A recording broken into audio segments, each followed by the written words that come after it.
COVID-19 pandemic is actually having a big impact on the real estate market in Connecticut, but it might not be the impact you think. Joining me now to talk about this, real estate attorney Gary O'Connor, who chairs the real estate practice at Pullman and Comley. Good to have you back on the show, sir. I know the big problem Connecticut has had is that a lot of people and businesses are leaving for bigger cities like New York and Boston, but it looks like maybe that trend is reversing. Thanks, Tim. Yeah, you're absolutely right. There's been a sea change in the movement of employees and employers and companies from New York and Connecticut in the last 5 months. And what we're seeing now, instead of these companies' employees moving to the central city of Manhattan, we're seeing a flock of New York residents and companies moving into the state of Connecticut.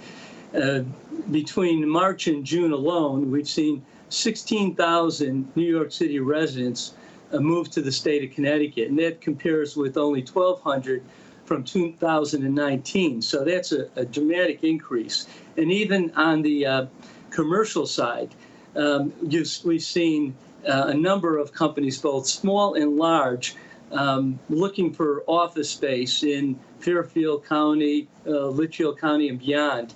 So it's had a real positive impact on the state of Connecticut, and one which I think will have significant economic impacts in the future. And I think space might be the key word there. There always used to be the joke that we're just a big suburb of New York City, but one thing the suburbs have that the city doesn't is space. Is that part of the reason behind it?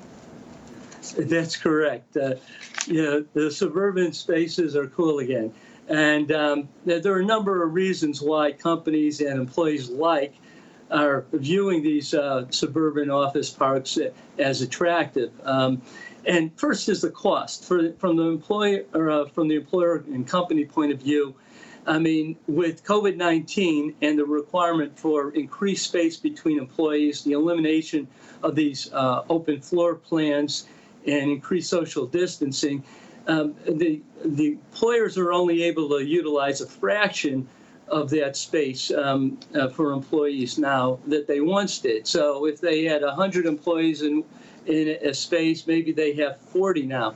So their alternative is to rent more expensive space in another office tower at $125 a square foot, or move to a suburban location such as Westport or Wilton, where they can lease office space at $30 a square foot.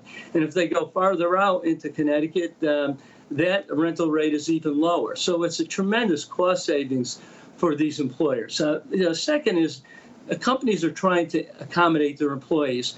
There's a large number of employees that no longer want to take public transportation into the central city.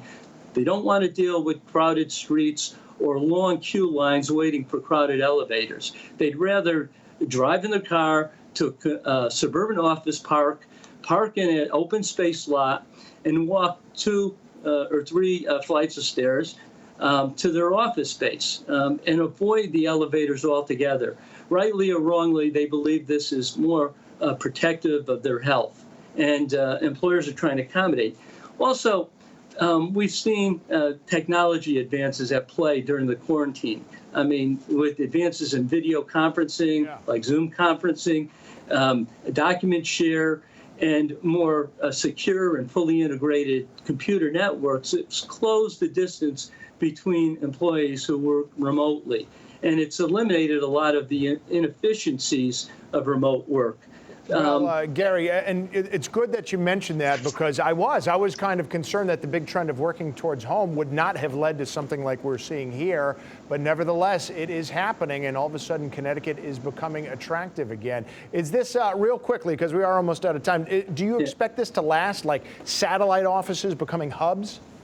I do. I think that this is not going to end with the distribution worldwide of coronavirus vaccine. I think employers now realize that we had a number of near-miss pandemics with SARS, MERS, Ebola, And they realize that pandemics are something that are here to stay, and other public health crises. So they would rather mitigate their risk and spread their employee base to a number of hubs throughout suburban areas, in addition to the central city. All right, Gary O'Connor from Pullman and Conley, thank you so much for what really turned out to be good news. Glad to have you back on the show. Always a pleasure. Thanks, Tim. All right, take care. Well, coming up on the Fox 61